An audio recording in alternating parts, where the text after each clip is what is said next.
Hari ini kalau kita putar gitu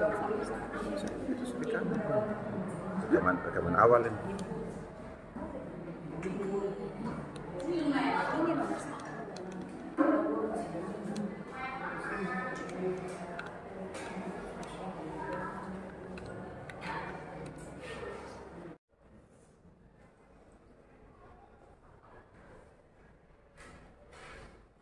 Assalamualaikum warahmatullahi wabarakatuh. Salam sejahtera untuk kita semua. Shalom. Shalom. Yang kita hormat PLH Kepala Sekolah yang diwakili oleh Bapak Wakil SPD sebagai Wakasek Humas yang kami hormati, Bapak Ibu Guru, dan yang kami hormati dan banggakan Bapak Hendrik J. Gefrans, MPD, sebagai calon guru penggerak Angkatan ke-9 yang pada hari ini akan melaksanakan kegiatan diseminasi budaya positif. Selamat pagi dan salam sehat. Salam sehat. Pertama-tama sebagai umat yang percaya, patutlah kita panjatkan puji dan syukur kepada Tuhan Yang Maha Esa.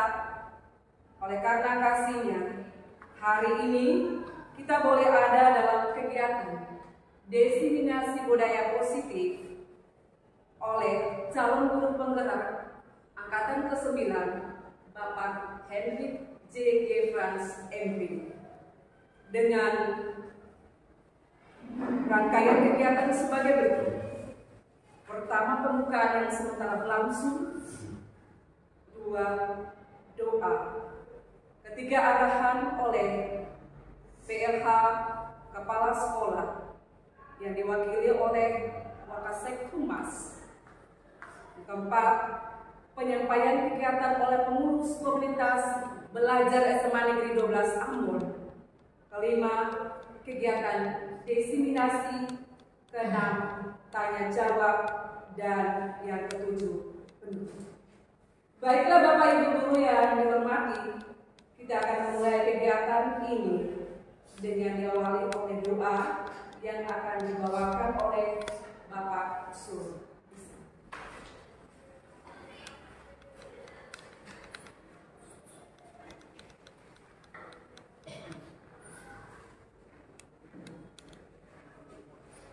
Siap Bapak Ibu, doa yang saya akan bawakan adalah agama Muslim yang baik maupun Yesus Tuhan. Bapak Ibu, mari kita berdoa. Bismillahirrahmanirrahim. Ya Allah, yang Maha Pemurah dan Maha Penyayang, pada pagi hari ini kami dipertemukan dalam suatu acara yaitu diseminasi budaya positif yang dilakukan oleh salah satu seorang CDP Angkatan 9. Ya Allah, biarlah kegiatan kami pada pagi hari ini semoga kami diberikan kemakmuran dan diberikan pengetahuan yang sebenarnya dan diberikan akal sehat pada pertemuan kali ini. Juga kami bisa mempraktikkan seluruh kegiatan tersebut pada kehidupan keseharian kami sebagai seorang guru yang baik. Ya Allah, jadi Engkaulah satu-satunya yang mempunyai segala pengetahuan dan segala doa kami semoga senantiasa dapat dikabulkan. Rabbana atina fid dunya hasanah wa fil akhirati hasanah wa qina adzabannar. Subhana rabbika rabbil izzati amma yasifun wa salamun alal mursalin.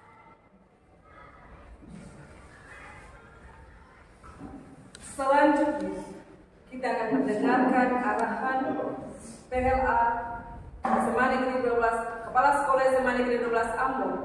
Dalam hal ini diwakili oleh Bapak Wakasek Humas, Bapak C. Wakil SPD. Disilakan.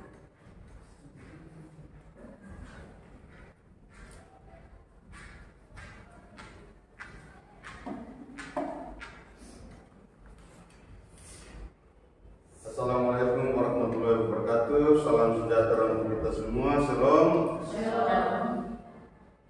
Mohon izin sebelum saya mulai dengan sambutan ini, saya sampaikan bahwa Ibu Kepala Sekolah tidak hadir karena lagi dinas keluar provinsi. Sehingga saya diberikan tugas dalam beberapa hari ini sebagai pelaksana hari ini. Sebagai umat yang percaya kepada Tuhan Yang Maha Esa, kita harus panjatkan pujian dan syukur kepada Tuhan. Karena hari ini kita bisa dipertemukan dalam situasi sehat walafiat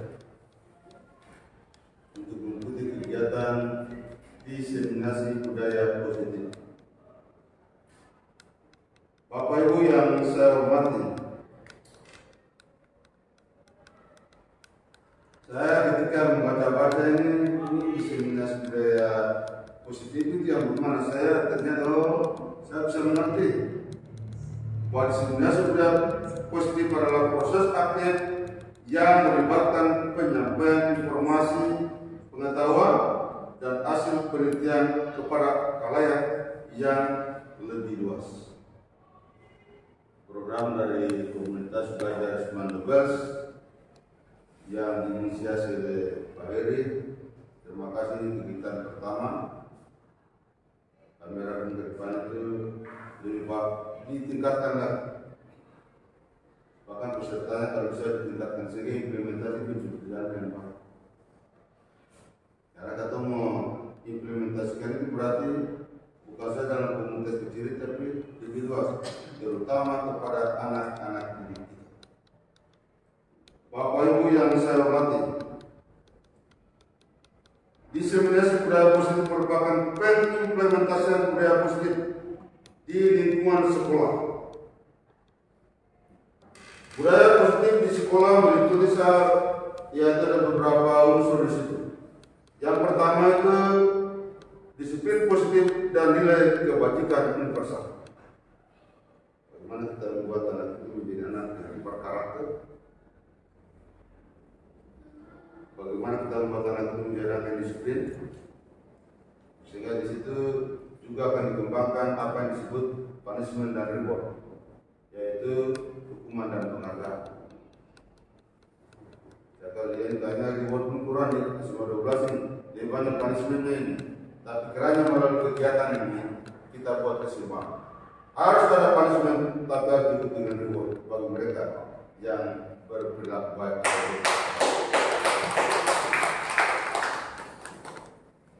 Kemudian yang kedua, teori motivasi. Ketiga, kebutuhan dasar manusia. Keempat, posisi kontrol. Dan yang kelima, segitiga restribusi. Saya baca-baca itu kira-kira begitu. Elemen-elemen budaya positif ini sesuai dengan filosofi diajar Dewantoro dalam pembelajaran yang menuntun dan berpihak pada murid atau siswa. Sehingga kegiatan hari ini melibatkan komunitas pelajar dan calon guru penggerak Seman Nobels. Diharapkan ini melalui kalau Pak Eri dan sekitar 11 orang, tentu saja ada sekitar 12 orang. Tadi saya panggil Ibu Mana ada pikir. Kalau saya lebih banyak 15, 12 dari 11 yang direncanakan, tapi hari ini 15 orang itu kita bukan aplaus. Artinya kita mengharapkan lewat Bapak Ibu diimplementasikan kepada para guru yang lain, lalu endingnya siswa. Dengan demikian ke depan SMA Negeri 12 Lampung lebih baik dari hari ini. SMA lembaga kita lebih baik, mutu pendidikannya lebih baik. Kita menghasilkan siswa yang bukan kayak soal akademik, tapi soal karakter. Itu yang perlu ini semacam pesan kepada Bapak Ibu yang diikuti hari ini. Kepada Pak Heri sebagai narasumber hari ini, sebagai teman guru, sebagai atas nama kepala sekolah juga kami mengucapkan terima kasih atas sebuah inisiasi dan inovasi yang Bapak buat di hari ini bersama dengan komunitas belajar Seman Nobels. Hari ini kami melangkah satu step by step, langkah demi langkah. Saya ingin ke depan kita lebih baik hari. Tuhan memberkati Bapak Ibu yang mengikuti kegiatan di hari ini. Assalamualaikum warahmatullahi wabarakatuh. Salam sejahtera bagi kita semua. Dan hari tanggal 25 Oktober tahun 2023 atas nama Kepala Sekolah SMA Negeri 12 Ambon, saya buka kegiatan diseminasi budaya positif ini secara resmi. Terima kasih.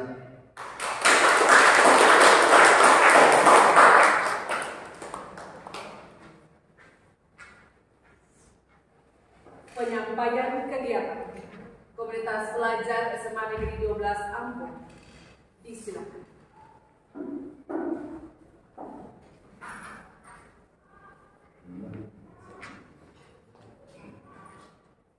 Baik, selamat pagi, shalom.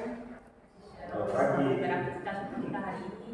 Pertama-tama kami pengurus Komunitas Belajar SMA Negeri 12 Ambon mengucapkan terima kasih banyak kepada Bapak Ibu yang sudah boleh hadir dan berpartisipasi dalam kegiatan ini. Untuk Komunitas Belajar SMA Negeri 12 Ambon, kegiatannya baru dilaksanakan mulai hari ini. Jadi kegiatan kami ini punya beberapa program. Jadi untuk Komunitas Belajar SMA Negeri 12 Ambon ini, salah satu kegiatan yang mau dilaksanakan hari ini adalah diseminasi budaya positif, merupakan salah satu program berbagi praktik baik. Jadi itu untuk kegiatan dari Komunitas Belajar SMA Negeri 12 Ambon. Sebelum kita masuk kepada kegiatan ini, mungkin Bapak Ibu harus mengetahui tujuan, latar belakang, sasaran, apa yang bisa dilakukan dari Komunitas Belajar ini. Ya, tujuan untuk komunitas belajar kita yang pertama adalah mengedukasi anggota komunitas dengan memberikan pemahaman dan pengetahuan. Kemudian yang kedua, mengumpulkan dan berbagi informasi. Selanjutnya, yang ketiga, memfasilitasi anggota komunitas untuk terus belajar dan melakukan pembelajaran dengan nyaman. Yang keempat, mendorong peningkatan kompetensi dengan melakukan diskusi dan sharing. Sasaran kita untuk komunitas belajar ini yang pertama untuk pendidik, yang kedua peserta didik dan tenaga kependidikan.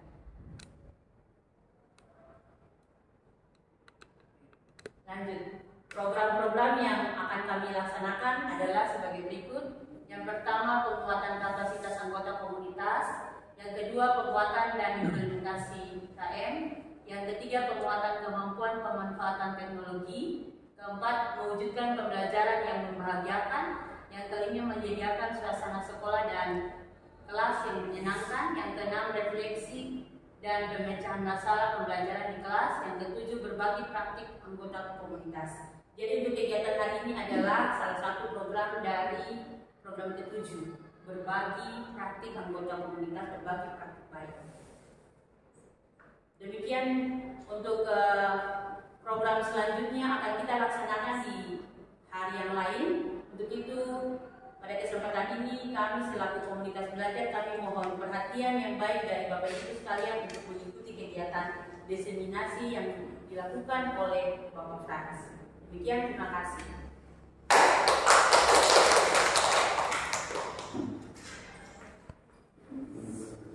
Selanjutnya, kita akan mengikuti kegiatan diseminasi budaya positif oleh calon guru penggerak angkatan ke-9, Bapak Hendrik J.G. Frans MP. Disilakan.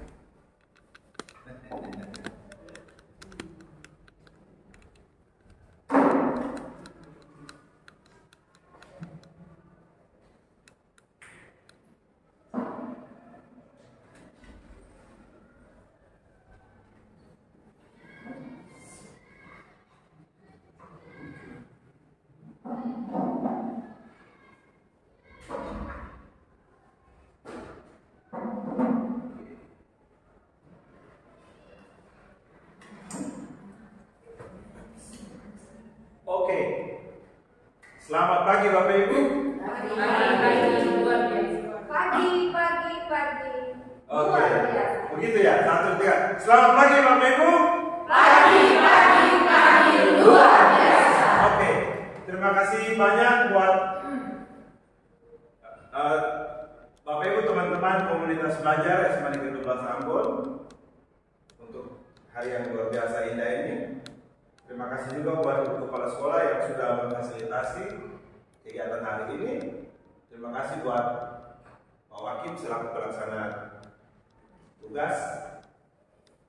Dan terima kasih paling istimewa buat Bapak Ibu yang hadir di ruangan ini bersama saya untuk sama-sama kita tadi dari teman-teman komunitas menyatakan berbagi hal yang baik. Nah, kalau kita bicara berbagi ini kan hal yang luar biasa sebenarnya. Hari ini berdasarkan modul itu 1.4 itu pengembasan budaya positif. Judul di sana adalah diseminasi budaya positif. Jadi kalau kita bicara diseminasi, ini kita bicara sebuah proses kerja keras sebenarnya. Jadi teman-teman, kita sementara bekerja keras untuk membagi hal yang baik. Nah, sebelum saya lanjut berbagi dengan hal budaya positif ini, saya cerita, minta 1 menit saya cerita dulu. Saya orang yang tidak pernah percaya.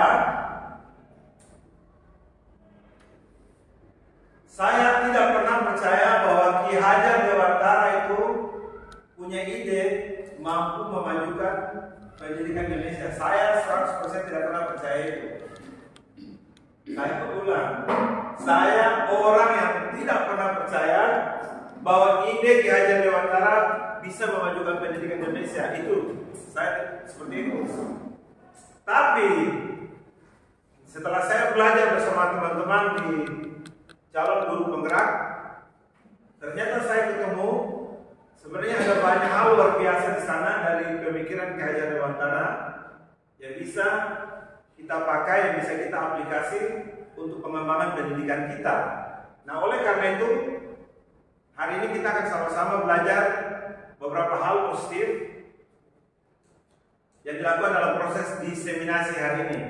Sebelum kita belajar bersama teman-teman, kita bikin kesepakatan kelas dulu hari ini. Yang pertama, sama-sama kita baca boleh? Mengikuti kegiatan sampai selesai. Yang kedua, mengacungkan tangan saat menyampaikan pendapat. Yang ketiga, meminta izin saat meninggalkan ruangan. Yang keempat, tidak menyerang saat orang lain berbicara.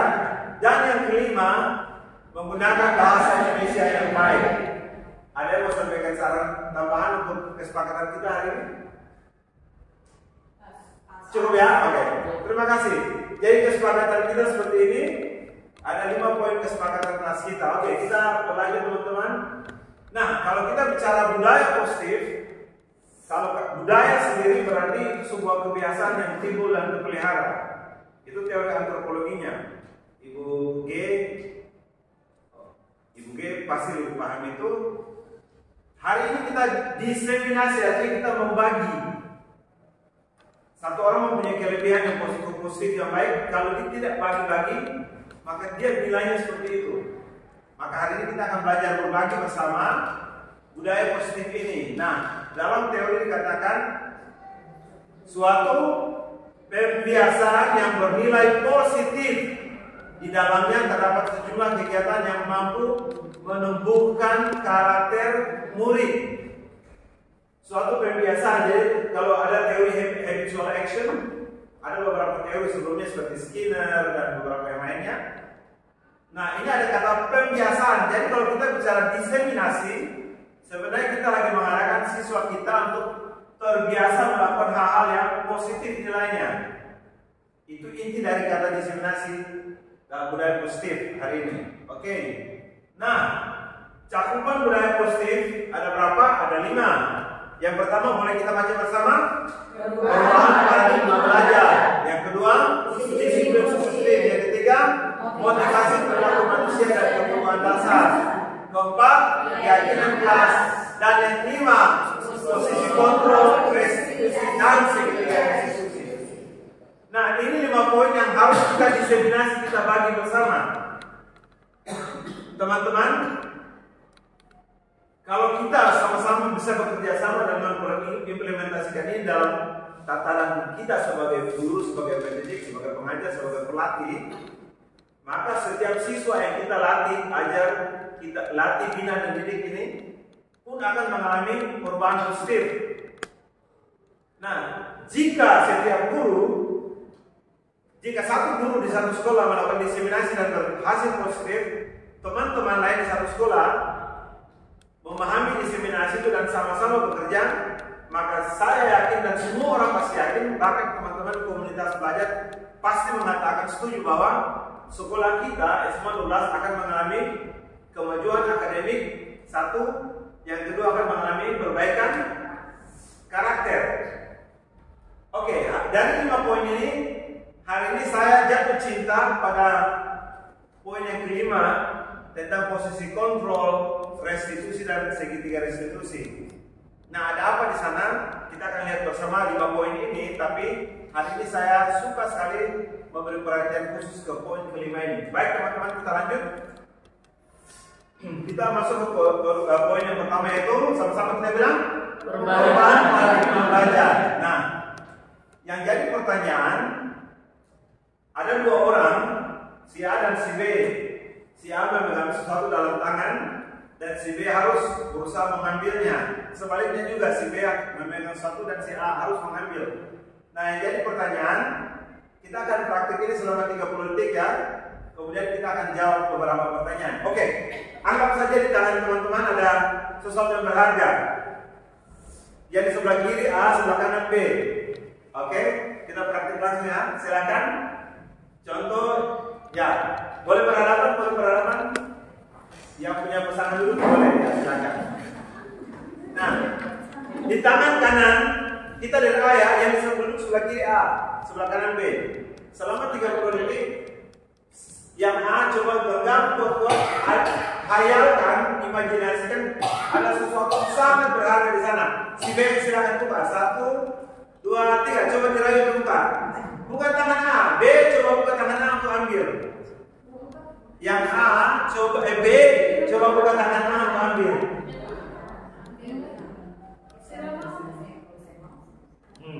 Untuk ambil. Bisa aku buka atau ambil ke saya? Bisa ya? Bisa ya? Ibu buka itu bisa dibuka? Bisa. Ada yang tidak terbuka? Ada. Oke, sepertinya di belakang. Oke, terbuka. Terima kasih. Coba kita berbalik lagi. Bagian A membuka B. Coba.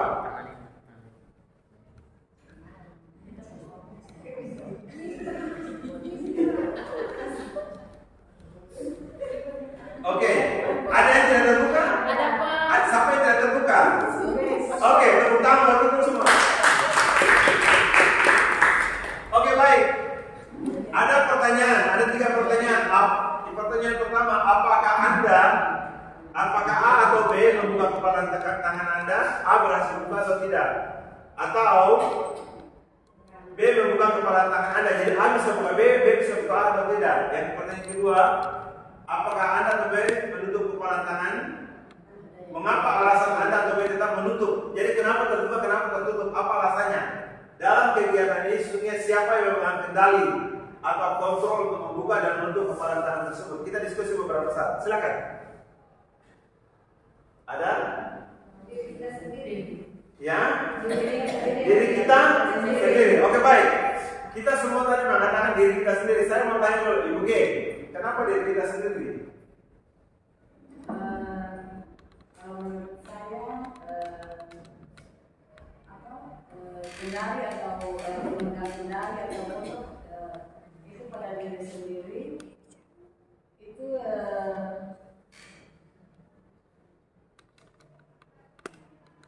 karena tergantung pada diri kita itu karena sesuai dengan kemampuan kita. Oke, kemampuan. Oke. Kata kuncinya situ ya. Jadi kalau Ibu G buka, saya mampu, tidak mampu berarti tidak terbuka. Kalau mampu gagal berarti tidak terbuka. Terima kasih. Ada lagi, kita kasih aplaus buat Ibu G. Thank you Ibu G, luar biasa. Ada lagi Ibu Ing, silakan. Kalau menurut saya itu dia sebenarnya dari diri kita sendiri. Kenapa? Karena kita yang bisa tahu apa yang kita inginkan. Kalau kita ingin membuka ya pasti kita bisa membiarkan B atau A mengambil barang dari kita. Tapi kalau kita benar-benar menutup diri, tidak mau berubah atau tidak mau menerima orang lain masuk ke dalam kita punya hidup, berarti kita tidak akan bisa membukanya. Oke. Terima kasih. kembali ke diri kita sendiri. Oke, kita lihat pendapat-pendapat kita. Kita coba mengkonfirmasi pemikiran kita kepada teori kontrol. Namanya The Choice Theory by Dr. William Glasser. Nah, ada beberapa poin dari Dr. Glasser. Yang pertama, guru mengontrol murid. Yang kedua, semua penguatan positif itu efektif dan bermanfaat. Kita bicara teori kontrol ya. Ketiga, kritik dapat membuat orang merasa bersalah, dapat juga menguatkan karakter. Yang keempat, orang dewasa memiliki hak untuk memaksa. Ini tentang teori kontrol. Jadi yang tadi kita sudah punya pendapat, itu artinya kalau kita bisa elaborasikan dalam teori Dr. Glasser ini. Misalnya di poin pertama, ilusi guru mengontrol murid. Misalnya murid pegang sesuatu, kalau kita guru punya sesuatu yang baik yang kita mau rubah dari mereka, maka kita harus mampu bagaimana. Yang pertama, kita harus mampu membuka tangan dia secara paksa dalam tanda petik. Atau yang kedua, kita mampu secara persuasif membuat tangan siswa tersebut terbuka. Dua alternatif paling tidak seperti itu. Sehingga perubahan dalam proses belajar itu bisa berjalan seperti itu. Jadi ini tidak mudah. Teorinya mungkin mudah, tapi prakteknya tidak mudah. Oleh karena itu, teman-teman, kenapa? Oleh karena itu diseminasi itu sangat penting. Kita berbagi hal positif, berbagi hal yang baik. Nah, untuk berubah paradigma atau stimulus respon teori tersebut, ada pendapat dari seorang pakar, Stephen Covey. Judul bukunya itu Principle Centered Leadership. Tahun 1991 dia mengatakan, bila kita ingin membuat kemajuan secara perlahan, sedikit-sedikit, ubahlah sikap atau perilaku kita. Nah, tadi saya buka kegiatan kita, teman-teman, saya bilang, saya orang yang tidak pernah percaya bahwa idealisme Ki Hajar Dewantara itu bisa membuat maju pendidikan. Saya sama sekali tidak percaya itu. Karena saya besar dalam pola belajar Belanda. Nanti beda ya, nanti kita diskusi di luar. Saya bisa cerita bagaimana pola belajar Belanda, bedanya kayak lagi dan bumi dengan pola Kiai jauh sekali beda. Sehingga saya tidak pernah percaya. Tapi setelah saya belajar, saya jadi paham, oh sebenarnya ada pintu masuk sangat luas dari idealisme Ki Hajar Dewantara yang bisa kita masuk dan lakukan perubahan pendidikan di negara kita ini, khususnya di sekolah kita. Nah, itu yang pertama. Yang kedua, bila kita ingin memperbaiki cara-cara utama kita, maka kita perlu mengubah kerangka acuan kita. Saya sudah merubah kerangka acuan saya. Kalau kemarin saya menganggap Ki Hajar itu tidak bisa, saya sudah merubah paradigma saya, pikiran saya. Oh, ternyata memang bisa. Itu contoh dari saya. Yang ketiga, ubahlah bagaimana kita melihat dunia, bagaimana kita berpikir tentang manusia. Ubahlah paradigma kita, skema dan pemahaman dan penjelasan aspek tentang realitas ini. Jadi memang paradigma ini memang mesti mengalami perubahan yang sangat prinsipil. Kita akan diskusi nanti, teman-teman. Sekarang dulu. Nah, ini adalah stimulus dan respons. Semua file ini sebenarnya saya akan bagi buat kita di grup untuk kita baca bersama. Nanti kita lihat bersama, kita lewat. Yang kedua, disiplin positif. Judulnya disiplin positif, berarti kontradiksinya ada disiplin negatif. Hati-hati loh. Kenapa? Dalam diseminasi ini kita dikasih tahu disiplin positif. Karena dalam pendidikan harus ada satu aja, disiplin positif. Kalau teman-teman perhatikan, coba nonton TV, nonton film video misalnya, nonton film-film barat. Contoh mafia Italia atau mafia Jepang atau Cina. Kalau kita lihat, mereka berhasil. Kenapa? Karena mereka sangat disiplin. Tapi disiplinnya itu disiplin dalam perspektif negatif. Mereka berhasil. Tapi dalam diseminasi kita setiap hari dalam pendidikan kita tidak bisa kenal dua disiplin. Hanya ada boleh satu disiplin, yaitu disiplin positif. Maknanya apa? Kita lihat. Boleh kita baca bersama? Sesuatu yang dilakukan seseorang terhadap orang lain untuk mendapatkan kepatuhan, namun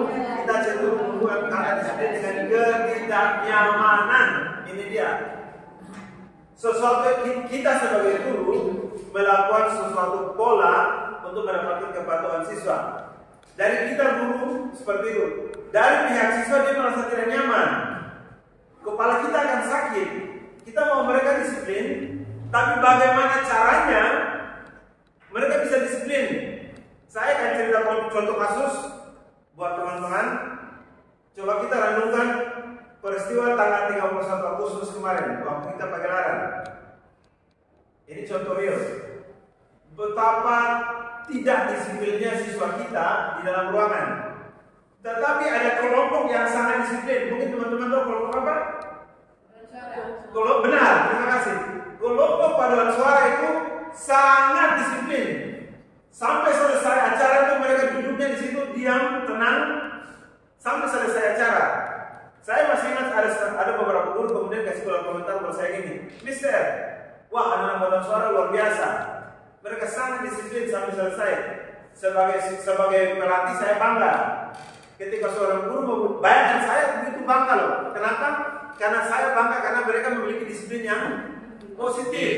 Tapi teman-teman, apakah mereka hari ini bisa duduk seperti itu? Tidak, prosesnya panjang dan sakit. Sepanjang kita latihan saya selalu kasih contoh, saya selalu memberikan arahan.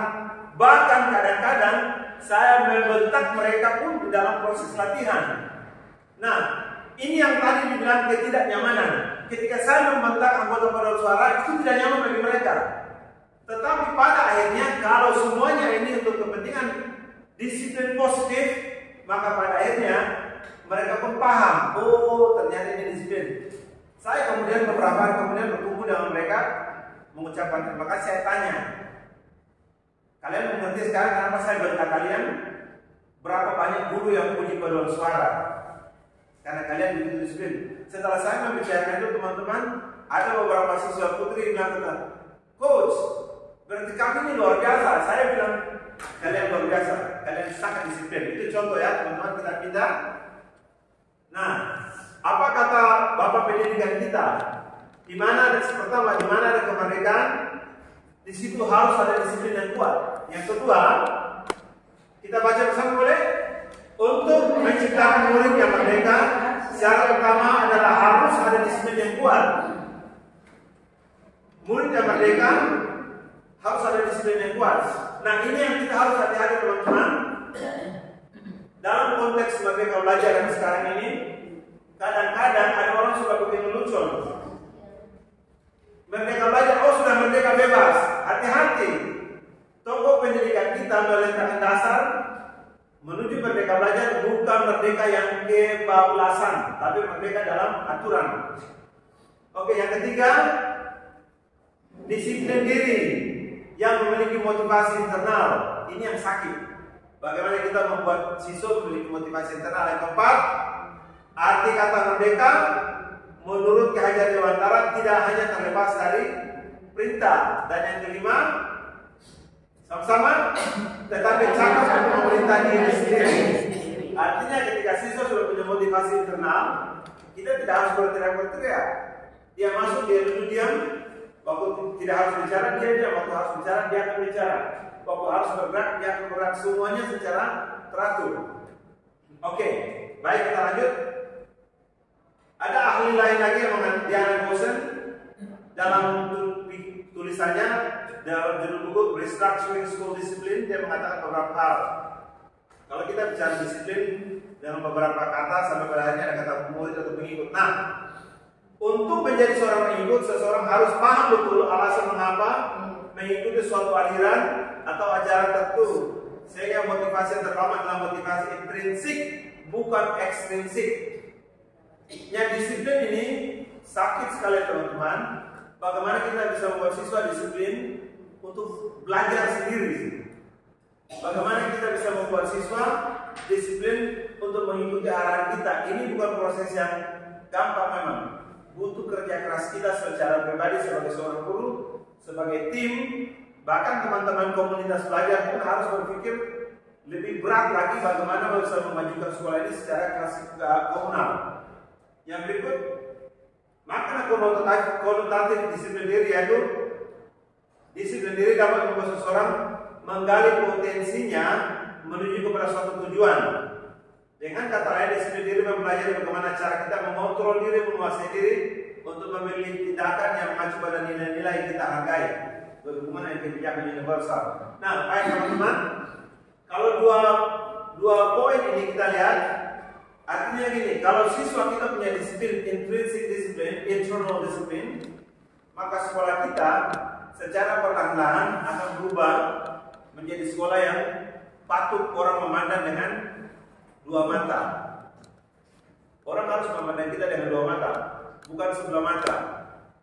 Saya cerita sebentar, kemarin saya antar siswa lomba di Unpati. Seorang dosen dengan begitu luar biasanya bertanya kepada saya, "Pak, SMA 12 itu di mana, Pak?" Bapak Ibu tahu jawaban saya seperti apa? Ada Bapak Ibu bisa tebak jawaban saya? Saya jawabnya sangat putus dan sangat jelek. Saya jawabnya buat dosennya gini, "Anda seorang akademisi perguruan tinggi, betapa bodohnya Anda menanyakan pertanyaan itu kepada saya." Kenapa saya jawab itu? Karena bagi saya, seorang guru atau seorang akademisi menanyakan pertanyaan seperti itu konyol. Artinya apa? Dia tidak melihat sebuah cakupan pendidikan yang paling dekat dari dia punya diri. Ambon ini masih kecil loh. Saya cukup marah karena bagi saya dia masih memandang SMA 12 dengan sebelah mata. Kurang apa SMA 12? Kita punya banyak prestasi yang patut dibanggakan loh. Itu pikiran saya saya cukup temperamental hari itu sehingga saya jawab seperti itu. Oke, baik, kita lanjut.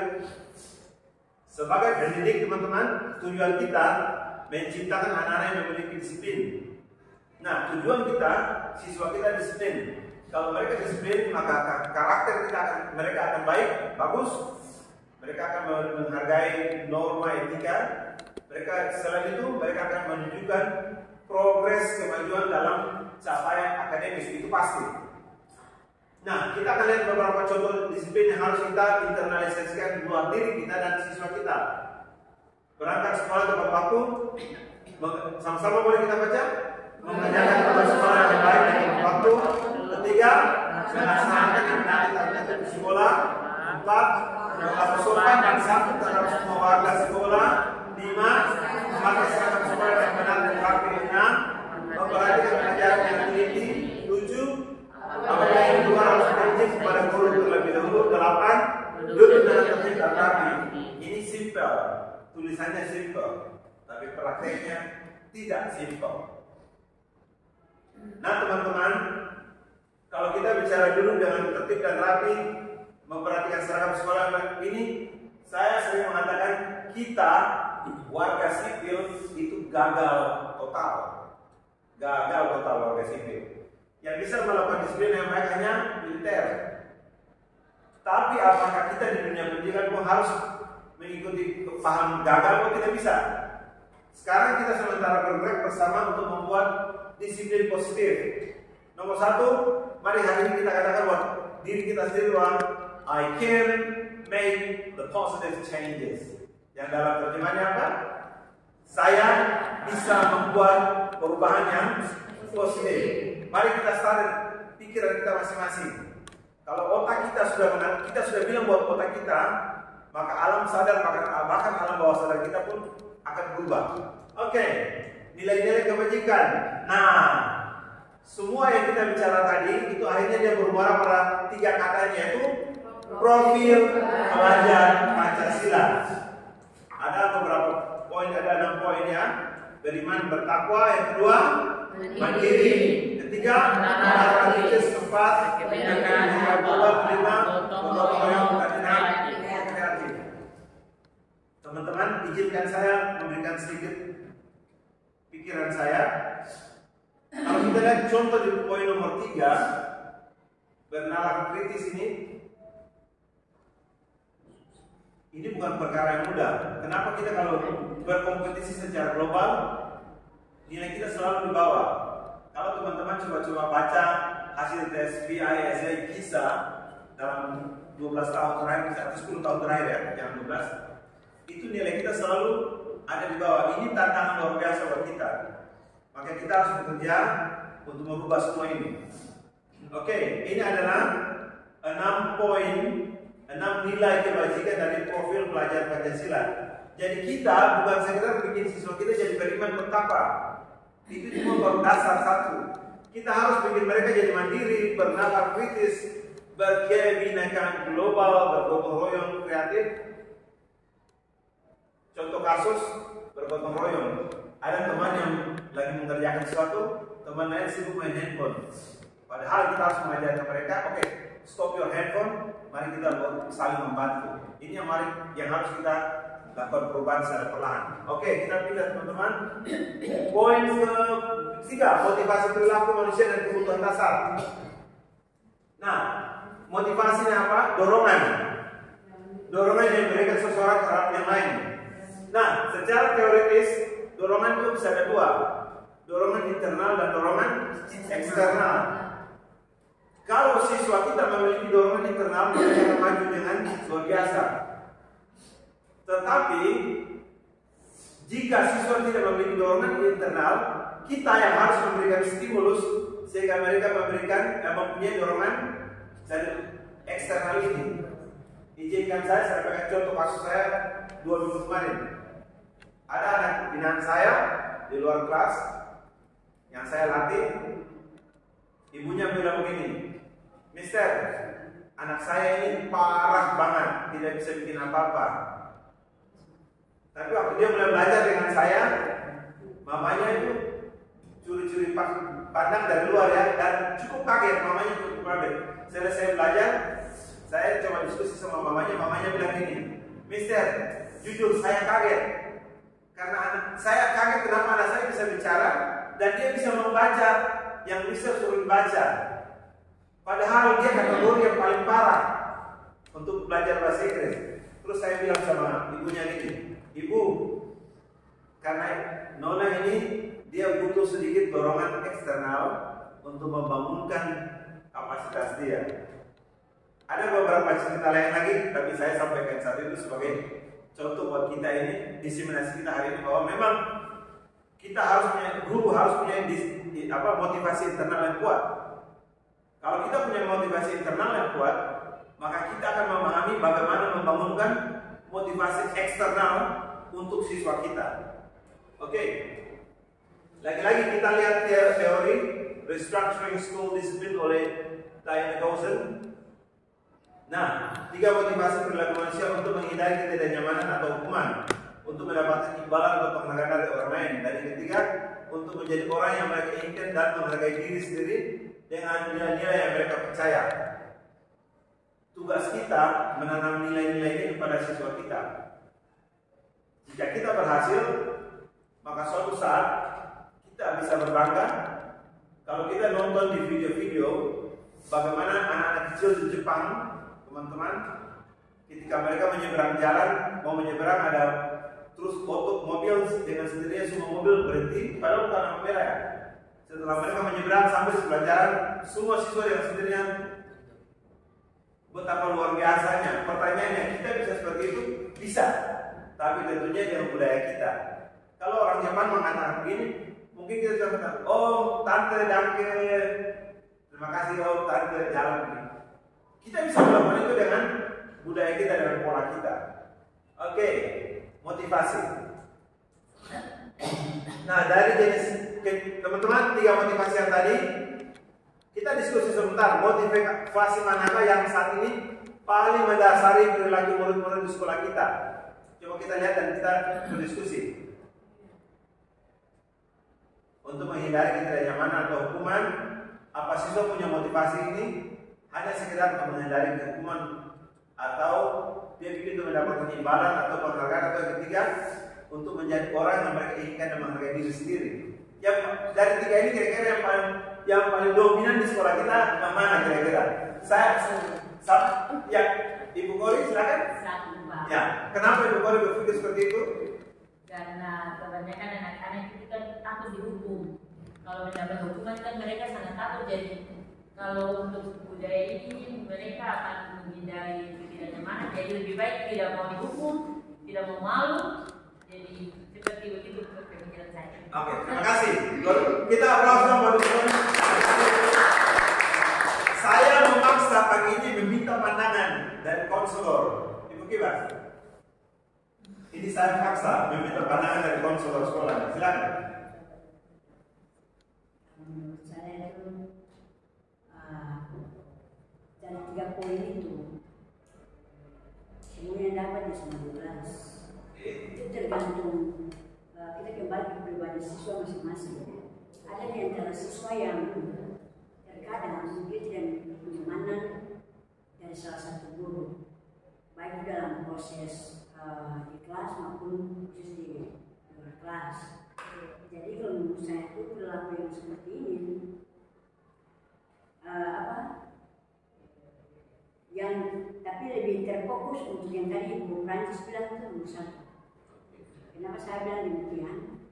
Karena ketidaknyamanan dari seorang siswa itu lebih banyaknya itu menghindar daripada hukuman.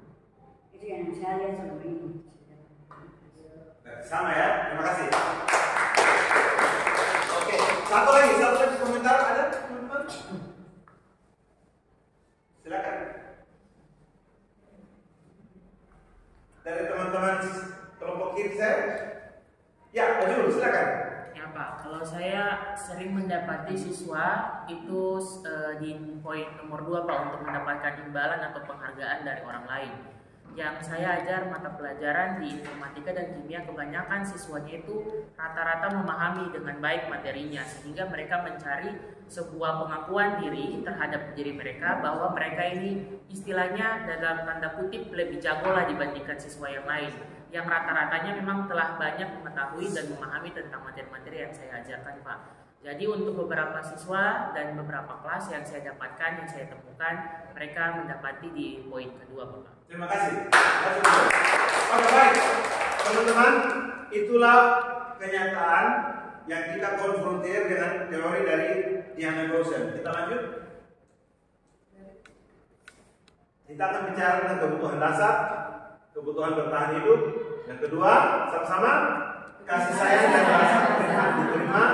Yang ketiga, penguasaan, kebutuhan kemampuan atas kemampuan. Dan yang keempat, kebebasan, kebutuhan dalam pilihan. Dan yang kelima, kesenangan, kebutuhan merasa senang. Nah, ini seperti apa kita akan lihat. Saya tidak banyak bicara ya ini ya. Ini kebutuhan bertahan hidup, bersifat fisiologis, makanan, kesehatan rumah, seks dan lain-lain.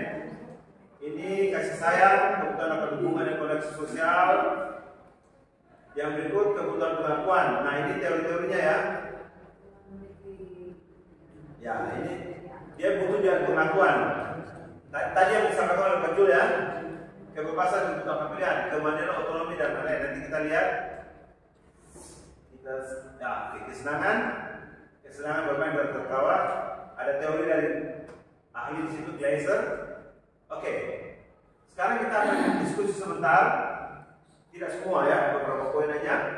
Bagaimana kita memenuhi kebutuhan dasar, kasih sayang dan rasa terima kasih, penguasaan, kebebasan, dan kesenangan. Bagaimana kita memenuhi kebutuhan dasar ini? Silakan, ada yang memberi tanggapan, komentar? Mungkin kita ada 5 ya, kasih sayang dan rasa diterima. Saya pagi ini ingin mendengar komentar dari teman kita yang luar biasa, Abang Sarif. Silakan. Oke, kalau Abang Sarif kasih sayang itu seperti apa dan rasa diterima? Oke, Abang Sarif belum ada pikiran. Silakan, teman-teman. Mungkin 1 poin atau 2 poin kita diskusi di sini. Silakan. Bagaimana kita dapat memenuhi kebutuhan dasar ini? Oke, ada? Ada yang mau berkomentar? Silakan. Ibu Pau?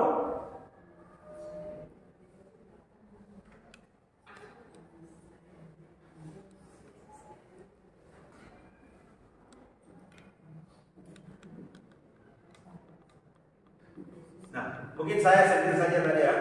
Secara teori yang tadi disampaikan oleh Pak Jul tadi itu ada di sini. Bahwa contohnya ya, siswa berusaha menunjukkan bahwa dia ini I'm the best in this subject. Saya paling hebat di kelas ini, di mata pelajaran ini.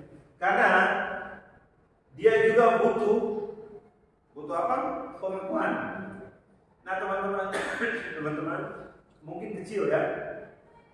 mungkin orang menganggap kecil, tapi pasti sebagai guru kita tahu bahwa ketika kita menyampaikan sebuah pengakuan kecakapan kepada siswa, itu akan menjadi roket pendorong yang akan membantu mereka terus bertahan hidup dalam pendidikan mereka.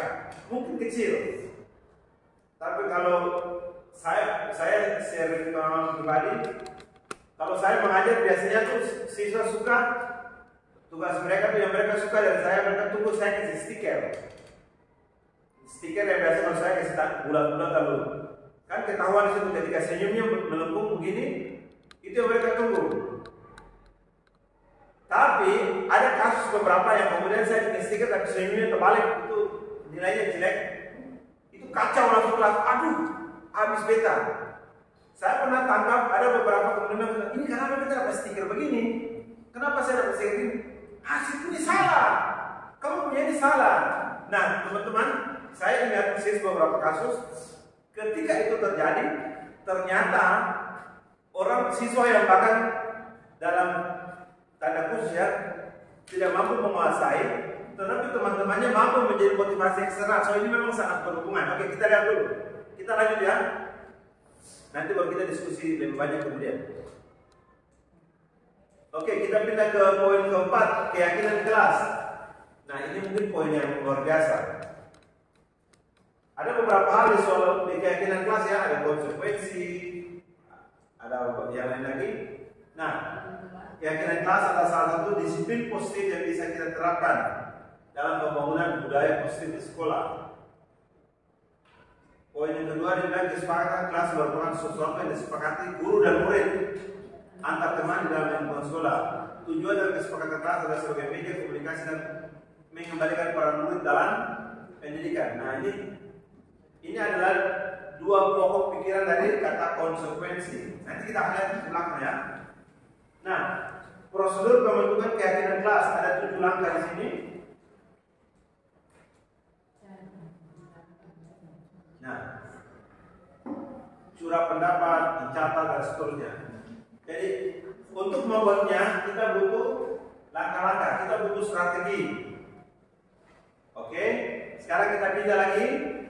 Kita simpan di sini aja dulu ya. Nah, hukuman. Ada 3 hal. Hukuman bersifat tidak terencana, bersifat satu arah dan berupa fisik maupun psikis. Ini hukuman. Yang berikut ada yang satu lagi kata namanya konsekuensi. Nah, berbentuk ada aturannya. Kemudian murid tetap dibuat tidak nyaman untuk jangka waktu pendek. Konsekuensi diberikan berdasarkan suatu data yang kemudian dapat diukur. Nah, jadi ada 2 kata yang kita sudah lihat ya, kata hukuman dan konsekuensi. Kata yang ketiga yaitu kata restitusi. Boleh kita baca restitusi? Restitusi adalah proses penciptaan kondisi bagi murid untuk memperbaiki kesalahan mereka sehingga mereka bisa kembali pada kelompok mereka dengan karakter yang lebih kuat. Ini memang yang sangat ideal. Ada hukuman, ada konsekuensi, dan ada restitusi. Teman-teman, kita perlu memahami konsep-konsep ini. Nah, nanti kita akan lihat restitusi lebih banyak ya. Oke. Restitusi membantu murid menjadi lebih memiliki tujuan, disiplin positif dan seterusnya. Nah, jadi 3 kata tadi, restitusi memiliki tempat yang khusus. Kita akan lihat lebih jauh lagi. Nah, kita coba diskusi dulu sesaat. Hukuman atau konsekuensi. Coba kita baca bersama ini teman-teman. 1. Mencatat 100 kali dalam 10 kalimat. Saya tidak akan terlambat lagi karena terlambat sekolah. Ini hukuman atau konsekuensi? Hukuman. Kenapa? Ada apa? Kenapa ini hukuman? Pelanggaran yang dilakukan. Pelanggaran terlambat. Ya, pelanggaran. Tadi ada teorinya di depannya. Ada teori hukuman. Bersifat tidak terencana. Murid tidak tahu apa yang akan terjadi. Murid tidak dilebatkan. Jadi ketika dia tidak bikin tugas, saya suruh, you tulis 100 kali buku tulismu. Saya terlambat ya. Saya tidak akan terlambat masuk kelas bahasa Jerman lagi. Saya tidak akan terlambat masuk kelas bahasa Jerman 100 kali. Karena dia tidak berpikir, karena memang belum ada kesepakatan kelas. Oke. Makanya tadi soal yang tadi itu adalah hukuman. Nah, kalau yang kedua lari mengelilingi lapangan basket 2 kali karena terlambat dari sekolah, ini hukuman atau konsekuensi? Hukuman. Bisa? Ya, bisa. Lari mengelilingi lapangan. Bagaimana pada ketika membersihkan coretan yang dibuatnya di meja tulis? Konsekuensi. Ya, baik. Yang ketiga, menurut Ibu Kori yang ketiga ini konsekuensi. Coba Ibu Kori kasih alasannya. Karena memang dia yang membuat, dia yang mengotori meja, jadi mestinya dia harus membersihkan meja itu konsekuensi. Konsekuensi. Dan konsekuensinya biasanya sudah ada kesepakatan sebelumnya. Jika sekolah punya aturan maka itu konsekuensi. Oke, baik. Jadi teman-teman, prinsipnya begini, hukuman dan konsekuensi. Kalau konsekuensi itu sudah ada kesepakatan sebelumnya. Kalau hukuman itu sifatnya insidental, tidak ada, belum ada kesepakatan langsung. Oke, itu prinsipnya ya. Oke. Nah, ini adalah contoh-contoh kesepakatan kelas yang kita buat ya. Contoh, ada 6 poin. Masuk tepat jam, melaksanakan pikir sesuai aturan, tidak bertengkar antara siswa, tidak mengumpulkan HP dan selanjutnya, tidak berisi sambil pelajaran, tidak mengungkapkan teman dan lain-lain. Ini ada contoh kesepakatan kelas. Kita tindak teman-teman. Nah, keyakinan kelas. Nah, ini adalah contoh keyakinan kelas saya. Contoh keyakinan kelas yang saya bikin sebagai prosedur. Nah, ini muncul sih. Oh, dia tidak mau muncul ternyata. Dia tidak mau muncul. Oke, di sini saya punya standard operation procedure sebagai keyakinan kelas yang saya bikin pleno bersama dengan siswa yang saya ajar dalam mata pelajaran bahasa Inggris. Oke, dia tidak mau muncul. Oke, kita lihat lanjut. Kita masuk ke 5 yang menurut saya sangat luar biasa menarik, yaitu posisi kontrol. Nah, sebelum kita lanjut, kita diskusi sebentar dulu. Dalam proses di kelas, dalam proses pembelajaran, kira-kira apa pengertian posisi kontrol menurut teman-teman? Posisi kontrol. Ada yang bertanggapan? Silakan. Ibu Pupe, sebagai guru, kira-kira posisi kontrol itu maknanya apa? Maksudnya apa?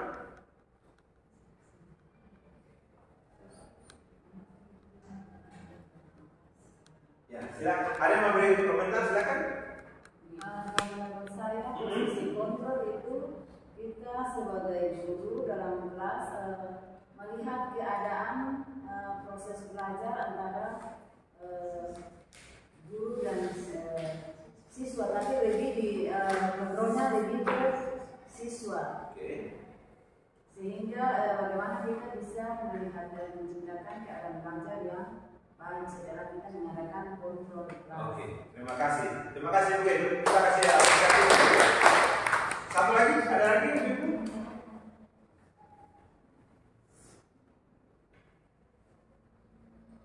Frau Menteri Putih. Posisi kontrol itu berarti tugas guru bagaimana dia bisa mengontrol kondisi kelas pada saat proses belajar itu berjalan di kelas. Dan kalau posisi itu dapat dilakukan sebagai guru, berarti proses belajar itu akan berjalan dengan baik. Terima kasih. Kita kasih aplaus. Oke, baik, kita lihat bersama. Nah, kalau kita bicara posisi kontrol, posisi dan kontrol. Oke. Ini segitiga yang saya bikin sendiri, tidak dalam teori ya. Untuk menempatkan, untuk memahami posisi kontrol ini, kita lihat seperti ini. Tanggung jawab, menghormati, kasih sayang. 3 hal seperti ini yang akan diintegrasikan ke dalam kesepakatan kelas kita. Ini poin pengantar saja untuk kita akan masuk ke dalam posisi kontrol. 3 poin ini adalah jiwa dari kita membuat posisi kontrol kita. Jangan lupa, kalau kita membuat posisi kontrol sebagai guru tanpa rasa kasih sayang, maka posisi kontrol kita tadi ada satu kata bicara keseimbangan. Saya lupa tadi ibu siapa atau bapak siapa yang menyampaikan tentang keseimbangan, Pak Jul kayaknya. Nah, kalau kita membuat kontrol tanpa kasih sayang, maka tidak ada keseimbangan. Kelas kita hancur, pendidikan kita luar biasa. Posisi kontrol kita tidak ada rasa menghormati antara guru ke siswa, siswa dan siswa, bahkan menghormati dari guru ke siswa kalau tidak ada, kacau. Dan tentang jiwa tanggung jawab, nilai tanggung jawab. 3 hal ini menjadi jiwa dari posisi kita untuk melakukan posisi kontrol. Menurut William Glasser, yang kemudian disimpulkan oleh dosen, ada 5 posisi kontrol dalam proses pendidikan. Kita lihat, apa posisi yang pertama? Posisi kontrol pertama, guru sebagai penghukum. Yang kedua, pembuat rasa bersalah. Yang ketiga, sebagai teman. Yang keempat, pemantau. Dan yang kelima, manager. Nah, tidak ada satu poin di sini lebih istimewa dari poin yang lain. 5 poin ini adalah poin kita sebagai posisi guru, sebagai posisi kontrol untuk menjalankan seluruh tanggung jawab kita secara proporsional, secara profesional, secara hangat, secara lembut. Semuanya 5 ini tidak bisa terlepas. Kita tidak bisa jalankan nomor 2, 3, 4, 2, 3, 4, 5 tanpa 1. Siswa kalau bersalah harus mendapat ada namanya hukuman, baik itu hukuman dan konsekuensi harus ada. Dan siswa harus dibuat kemana dan dia rasa bahwa dia bersalah. Bahaya loh kalau kita dalam posisi kita tidak bisa membuat siswa sadar bahwa dia membuat kesalahan, itu paling tidak baik. Itu tidak baik. Oke, itu seperti itu aja teman-teman. Oke, ini 5 posisi kontrol secara teori yang diberikan dalam pendidikan kita seperti ini. Penghukum, membuat orang bersalah, sebagai teman, sebagai pemantau, sebagai manajer. Nah, kita akan lihat ini nanti beberapa poin saja ya depannya. Kita lanjut. Yang berikutnya kita akan bicara hal yang sangat menarik, yaitu restitusi dan segitiga restitusi. Mungkin teman-teman masih ingat ada restitusi di depan, ada sentilan di nomor poin ketiga kalau saya tidak salah ingat. Kalau kita bicara restitusi, kita bicara tentang apa? Inti dari restitusi apa? Untuk apa? Membuat apa? Untuk membuat siswa kembali kepada keadaan yang lebih baik. Siswa membuat kesalahan, ya itu pasti. Tapi bagaimana sebagai guru dalam posisi kontrol kita bisa membuat siswa tahu diri bahwa dia salah, dan bagaimana dalam posisi kita sebagai posisi kontrol membawa kembali siswa kepada posisi yang semula atau bahkan kepada posisi yang jauh lebih baik dari sebelumnya. Itu yang akan kita bicarakan. Ini hal yang paling menarik bagi saya, dan saya mau share inti dari sharing saya hari ini. Poin tekanan saya itu tentang restitusi di pagi ini. Teman-teman, pertanyaan yang paling kritis kita baca bersama. Apa yang kita lakukan jika murid melanggar keyakinan kelas? Apakah kita membiarkan atau sebaliknya?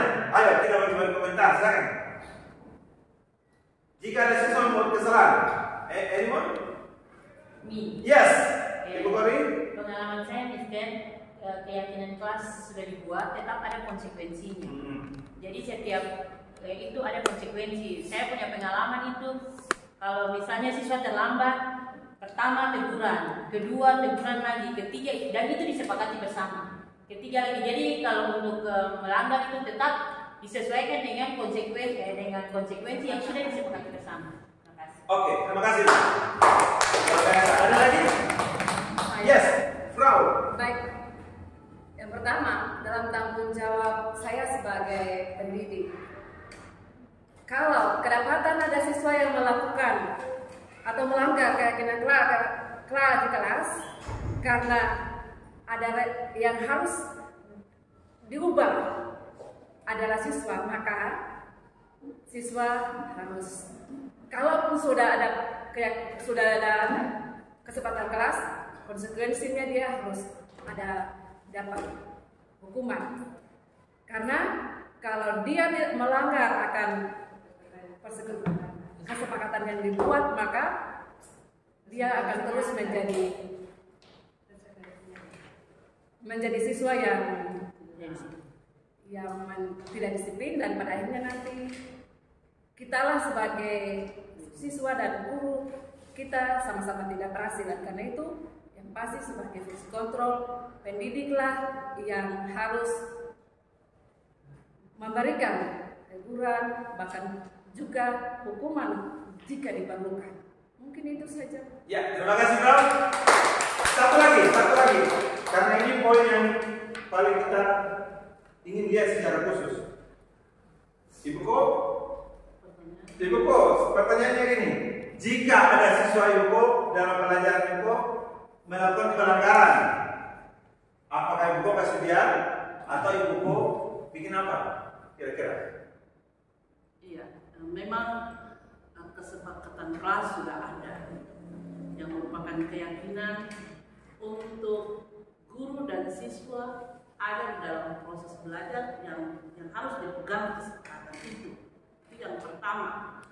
Tetapi kadang siswa ini sudah ada kesepakatan kelas, sudah ada keyakinan yang kita berikan sebagai guru bagi mereka bahwa ketika ada yang melanggar pasti kena sanksi.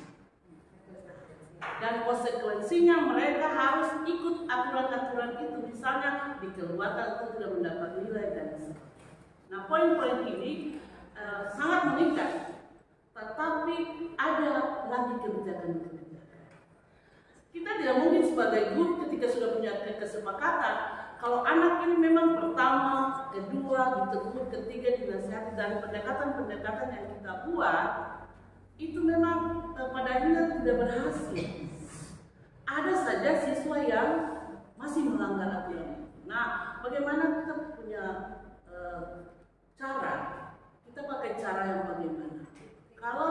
Kalau menurut saya kita mungkin kalau berbicara secara umum dalam kesepakatan umum pasti mereka masih menghindar. Tapi baiklah kita mengadakan konseling ataupun pendekatan pribadi kepada mereka. Mungkin ada hal-hal yang perlu kita benahi. Pengaruh keluarga juga mempengaruhi anak dalam proses belajar. Untuk itu sebagai guru jangan hanya melihat pada ketentuan-ketentuan yang berlaku pada saat itu saja dan kesepakatan yang kita buat, tetapi mari kita meninjau kembali apa yang mempengaruhi anak ini sehingga walaupun sudah ada kesepakatan, ada ketentuan-ketentuan, tapi mereka masih mungkin keluarga atau latar belakang yang mempengaruhi, sehingga mereka kadang misalnya tidak punya transport, datang ke sekolah, atau ada hal-hal yang membuat mereka sehingga mereka tidak mengikuti aturan-aturan. Kita rasa kalau memang seluruh ketentuan butir-butirnya ketemu sebuah bagus, tapi pasti ada beberapa yang mereka melanggar. Mari sebagai guru atau jangan melihat pada kesepakatan yang kita buat, tapi mari kita juga melihat pada pribadi-pribadi. Terima kasih Bu. Luar biasa. Kalau saya boleh memberi tanggapan, Ibu Ko sementara membawa pikiran kita bagaimana kita mengangkat semua kita tadi ya kesimpulannya, tapi Ibu Ko punya luas sekali. Kita lagi pada posisi sebenarnya lagi mengangkat siswa dari lubang kejatuhan dia untuk membawa keluar dari lubang dan memposisikan dia pada posisi yang jauh lebih baik dari posisi sebelumnya. Kita pulang kita semua. Oke. Nah, kita akan lihat yang namanya segitiga restitusi. Kita ada teorinya. Sama-sama kita baca boleh? Proses untuk menciptakan kondisi bagi murid untuk memperbaiki kesalahan mereka sehingga mereka bisa kembali kepada kelompok mereka dengan karakter yang lebih kuat, dengan karakter yang lebih kuat. Masalah kita sebagai guru, ketika siswa bikin masalah dan kita kasih hukuman atau kasih konsekuensi, kadang-kadang teman-teman itu bikin dia turun. Hati-hati. Saya orang yang paling banyak kasus. Kenapa? Bahasa Inggris ini betul-betul jadi momok sebenarnya. Dan pikiran saya selalu pikirannya satu. Kamu tidak belajar, kamu tidak dapat nilai, kamu tidak bikin tugas, kamu tidak punya nilai yang dua, saya tulis dua. Itu pikiran cara berpikir Eropa ya, sangat beda dengan cara berpikir Indonesia, Jawa Dewantara, beda sekali. Oke, kita akan lihat ini. Nah, teman-teman, kita menciptakan kondisi. Menciptakan kondisi artinya apa, teman-teman? Kalau kita bicara menciptakan kondisi dalam proses segitiga restitusi ini, kita tidak bisa menciptakan kondisi semata-mata berdasarkan apa yang kita bisa kira-kira. Ini sangat sulit. Nah, oleh karena itu, sejauh yang saya bisa pahami dan bisa bagikan buat kita, bagi teman-teman, kita harus minimal mempelajari yang namanya teori-teori psikologi pendidikan. Itu minimal. Kita harus mempunyai pemahaman teori. Nah, kalau di sini ada teori Diana Gosen, Glasser dan lain-lain, itu teori-teori sudah sangat maju ya. Kita bisa pinjam ahli-ahli kita yang lokal. Beberapa tulisan profesor kita lokal. Saya tidak begitu tahu banyak, tapi saya suka membaca tulisan-tulisan lokal seperti tulisannya Profesor Patrice Rabat, Profesor John Rehena. Saya lebih suka baca yang lokal, karena menurut pikiran saya, budaya kita, konsep lokal kita itu sangat mudah menolong kita. Tapi bukan berarti kita tidak mempelajari yang lainnya, kita bisa. Tapi butuh kejelian kita untuk membangun pemahaman kita. Oke, kita lihat ya. Jadi segitiga restitusi adalah sebuah proses menciptakan kondisi bagi murid untuk memperbaiki kesalahan mereka sehingga mereka bisa kembali kepada kelompok mereka dengan karakter yang lebih kuat. Itu yang disampaikan oleh Dupo tadi dan teman-teman yang lain. Mereka boleh bersalah, demikian perahu juga. Siswa kita bersalah, tapi bagaimana cara kita membuat mereka kembali dengan catatan, dengan karakter yang lebih kuat. Oke, nah kita bicara restitusi ini apa?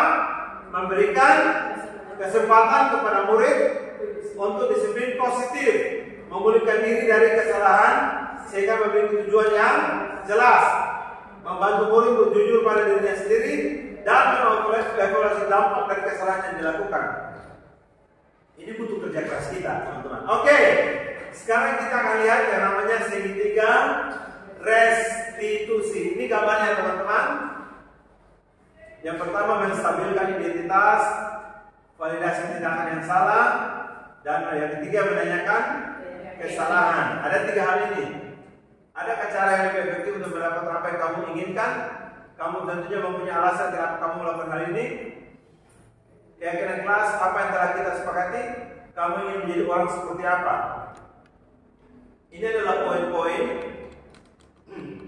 yang muncul dalam segitiga restitusi ini. Kelihatannya gampang, teman-teman, tapi sebenarnya dia butuh kita belajar untuk memahami teori ini dan bisa mempraktekkan teori ini dengan lebih baik. Oke. Nah, kita akan lihat hari ini Diana Gosen dalam buku Restructuring School Discipline merancang sebuah tahapan untuk memudahkan guru dan orang tua dalam melakukan proses menyiapkan anaknya untuk melakukan restitusi, bernama segitiga restitusi. 3 sisi dari segitiga restitusi dalam teori yang disampaikan oleh Diana Gosen itu didasarkan pada prinsip utama dari teori kontrol. Nah, jadi segitiga restitusi ini tidak lari, tidak keluar dari yang namanya teori kontrol. Artinya apa? Yang namanya teori kontrol berarti guru ada di sana. Siswa tidak pernah bisa melakukan proses perbaikan dirinya sendiri tanpa kontrol, tanpa campur tangan guru. Nah, ini ada 3 poin. Langkah pertama, kita baca boleh? Menstabilkan identitas, stabilize identity. Kontrolnya apa? Kita semua akan melakukan hal yang terbaik yang kita bisa. Nah, kalimat-kalimat seperti ini sebenarnya memberikan input menguatkan siswa kita. Meskipun dia sudah melakukan kesalahan, dia akan merasa dengan lembut, dia akan keluar dari lubang kesalahannya. Yang kedua, validasi tindakan yang salah. Validate the misbehavior. Semua perilaku memiliki alasan. Itu teori kontrolnya. Yang ketiga, menanyakan keyakinan, seek the belief. Semua kita memiliki motivasi internal. Nah, ini adalah tiga langkah yang disampaikan oleh Gosen. Oke. Apa yang dimaksud dengan menstabilkan identitas? Boleh kita baca bersama? Bagian dasar dari segitiga bertujuan untuk mengubah identitas anak dari orang yang gagal karena melakukan kesalahan menjadi orang yang sukses. Anak yang melanggar peraturan karena senang mencari perhatian adalah anak yang sedang mengalami kegagalan. Dia mencoba untuk memenuhi kebutuhan dasarnya, namun ada benturan. Kalau kita mengkritik dia, maka kita akan tetap membuatnya dalam posisi gagal. Kalimat yang terakhir, kalau kita mengkritik siswa kita yang membuat kesalahan, kita memposisikannya dalam posisi yang gagal. Sekarang pertanyaan kritis ini teman-teman, mengkritik dia boleh atau tidak? Secara teori di sini memang tidak boleh ya. Secara teori, sekarang saya tanya praktik kita dalam pikiran budaya kita, boleh? Alasannya apa? Tidak boleh? Alasannya apa? Ada komentar silakan teman-teman? Ya, oke. Kalau menurut saya itu boleh. Ya. Alasannya kalau kita mengkritik dia, sementara kita kan tidak mengkritik untuk menjatuhkan. Kita bisa mengkritik dia untuk dia bisa menjadi yang lebih baik, maksudnya kesalahan-kesalahan yang dia lakukan itu kita dengan kritik dalam pengertian bahwa kita memotivasi dia untuk bagaimana dia bisa merubah kesalahannya untuk menjadi yang lebih baik. Oke, terima kasih Ibu Ben. Ada lagi? Ibu Ko? Kalau kita melihat dari budaya, kenapa orang Maluku ini kita punya budaya ini tidak seperti budaya orang Jawa yang takut dikritik atau takut ditegur. Tapi kalau kita orang Maluku, kita harus menegur. Karena kalau tidak ditegur, mereka menganggap bahwa oh biasa saja, oh itu saja, gampang-gampang. Tetapi kita mengkritik, bahkan memberikan motivasi dengan keras dan memberikan teguran-teguran yang harus mereka lakukan, maka dengan sendirinya mereka mengubah. Mereka lebih butuh pada teguran yang keras. Sebab kalau teguran yang lembut, mereka merasa bahwa itu biasa-biasa saja dan gampang-gampang. Jadi kembali lagi kita melihat pada sistem budaya. Menurut saya orang Maluku itu harus ditegur dengan keras, bahkan harus sampai dengan merotan. Iya, itu menurut saya. Ya, terima kasih. Oke, satu lagi, satu tanggapan lagi. Ibu Kori, terima kasih. Silakan. Kalau menurut saya kritikan itu perlu, tapi bagaimana cara kita mengkritik? Jadi boleh mengkritik, ada anak yang kita tidak bisa kritik di depan. Mungkinkah kita panggil dia sendiri secara pribadi baru kita bilang oh ini, supaya memang kritikan itu perlu supaya mereka mengetahui apa kesalahan mereka. Tapi kembali ke guru, bagaimana cara guru untuk menyampaikan kritikan itu. Jadi tidak perlu untuk dikritik secara umum untuk mempermalukan dia, tapi bagaimana kita secara persuasif pribadi untuk membuat dia lebih baik. Terima kasih. Terima kasih. Kita siapkan bersama. Memang dalam teori ini Gosen menyatakan bahwa siswa tidak boleh dikritik. Tapi ini tidak segala-galanya. Ada teori lain yang mengatakan bahwa kita boleh mengkritik. Tapi catatannya ada, harus bijaksana. Paling tidak kita tahu siswanya tipenya seperti apa. Oke, terima kasih buat Ibu Frau, terima kasih untuk Kori yang sudah memberikan tanggapan luar biasa. Oke, kita lanjut teman-teman. Kalau kita ingin menjadi reflektif, maka kita harus memikirkan secara dengan cara mengatakan kalimat-kalimat ini. Nah, ini adalah contoh-contoh kalimat positif yang kita bisa manfaatkan. Saya merubah poin yang pertama, berbuat salah itu manusiawi. Saya merubah. Ini kalimat dari buku panduan yang disampaikan oleh Departemen Pendidikan. Saya merubah kalimat yang pertama, berbuat salah itu manusiawi. Karena di kalimat aslinya bilang berbuat salah itu biasa saja. Saya memandangnya dari sisi psikologis yang lain, negatif. Sehingga saya mengatakan berbuat salah itu manusiawi. Nah, kita menyampaikan dalam proses restitusi ini kepada siswa, bahasanya harus bahasa yang mengangkat jiwa mereka naik. Oke, kita lewat teman-teman. Nah, validasi. Setiap tindakan kita dilakukan dengan tujuan yaitu memenuhi kebutuhan dasar, maka kita memahami kebutuhan dasar. apa yang mendasari sebuah tindakan. Kita bisa menemukan cara-cara paling efektif untuk memenuhi kebutuhan tersebut. Tadi yang disampaikan oleh teman-teman itu yang namanya cara-cara yang efektif. Memang ada teori yang sudah menyampaikan asumsi pikiran seperti begini-begini, tapi kembali teman-teman, kita tidak serta-merta bisa mengaplikasi teori itu secara penuh. Butuh keterampilan kritis kita untuk menyaring dia dalam situasi kita sehingga bisa aplikatif. Contoh, saya tadi kasih contoh di Jepang. Anak-anak sekolah waktu lewat auto stop, mobil berhenti, mereka menyeberang. Arigato, apa itu bahasa Jepang? Terima kasih Bapak, lupa saya. Terima kasih Om, Tante. Orang Ambon disuruh, orang Maluku disuruh tunduk begini mana bisa? Makasih Om, makasih Tante. Itu semuanya bisa dilakukan dengan pola kita, dengan budaya kita. Oke, itu validasi. Seorang guru yang memahami teori kontrol, tadi saya bilang kita harus punya pemahaman teori. Kalau betul kepala raba, kalau kita cuma mengarang-mengarang, itu juga akan membuat kita susah. Sehingga kita perlu mempelajari konsep-konsepnya, teori-teorinya. Dengan memahami teori yang ditulis oleh para ahli, kita bisa melakukan setiap proses yang baik pada tugas kita. Oke, itu validasi. Contoh-contoh kalimat, misalnya, padahal kamu bisa melakukan yang lebih buruk dari ini ya, kamu pasti punya rasa pada hal itu. Nah ini nanti kita bisa lihat kontekstual ya dengan pelajari. Ini contoh-contoh kalimat. Nah, yang ketiga, menanyakan keyakinan, seek the belief. Teori kontrol menyatakan bahwa kita pada dasarnya termotivasi secara internal. Semua orang punya motivasi internal. Tugas kita sebagai guru memberikan bantuan jalan sehingga siswa itu pada akhirnya bisa menemukan kekuatan motivasi internalnya. Tadi secara sederhana saya menceritakan kasus anak binaan saya di luar yang menurut orang tuanya sangat sulit, tapi ternyata dia bisa bergerak. Saya punya beberapa contoh kasus sudah lama. Ada siswa, ada anak binaan saya, orang Pelau. Satu waktu bapaknya ribut sama saya, bapaknya bilang ini Alin itu kasih belajar anak-anak, tapi Alin saya kasih belajar, tapi dia mau belajar. Anaknya datang, saya ajar selama beberapa bulan.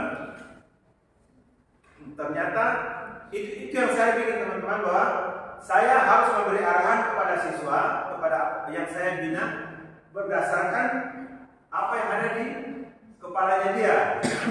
Makanya tadi saya bilang buat kita bahwa butuh keterampilan kritis kita memahami siswa kita. Oke.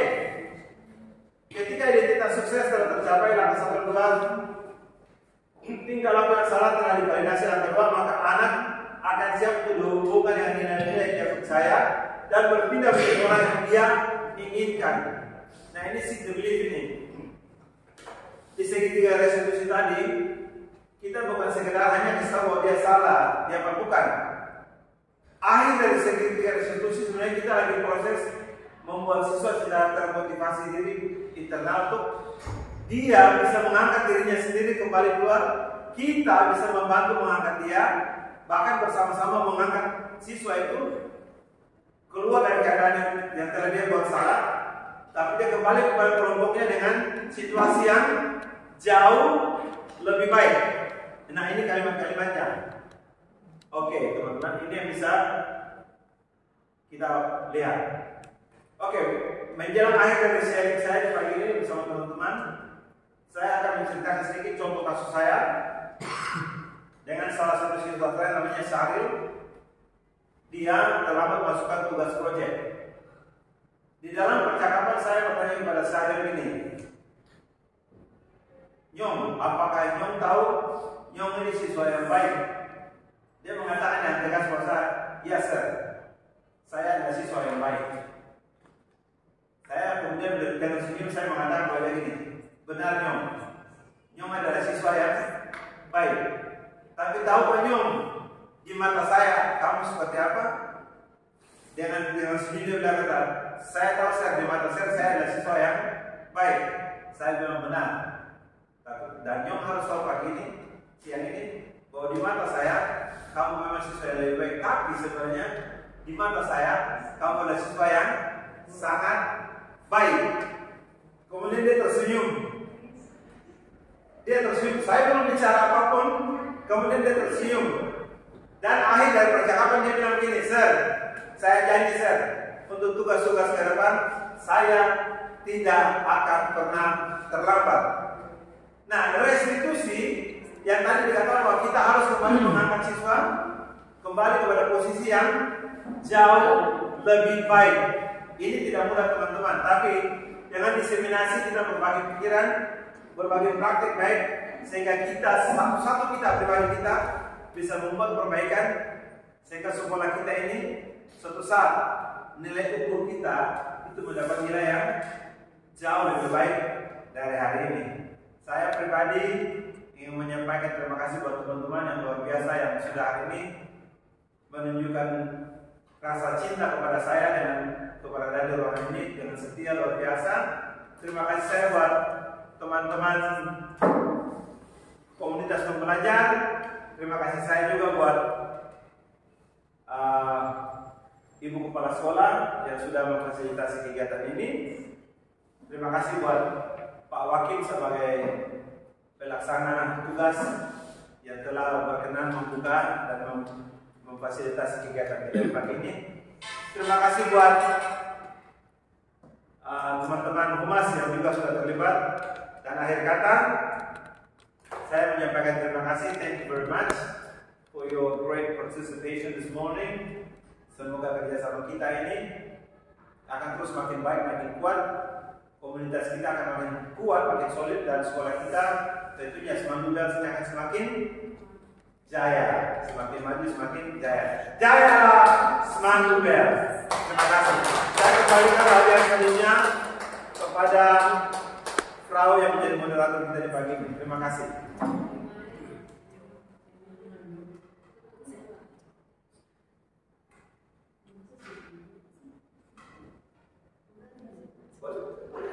Satu atau dua lah.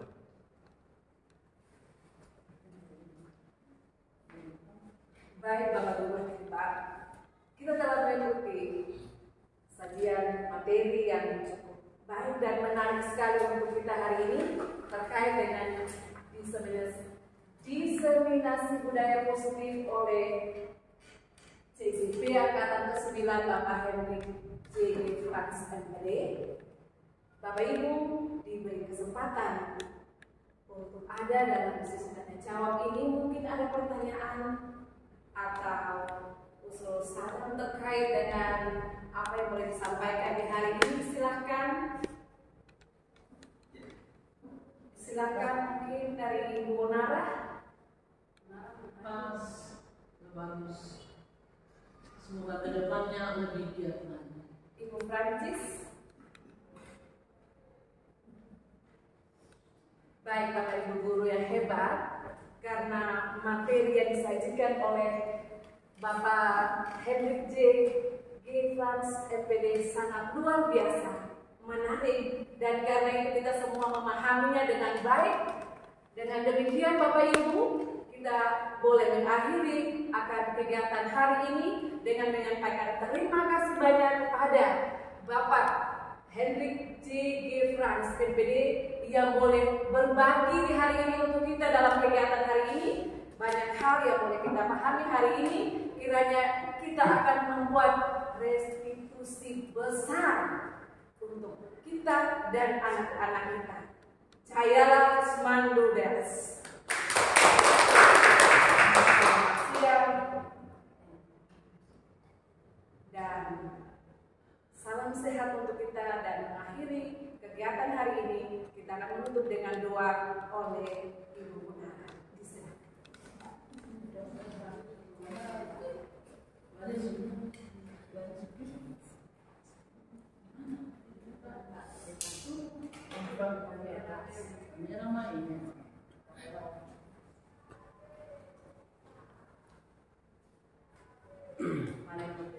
Semua teman kami Pak Frans, kita mengakhiri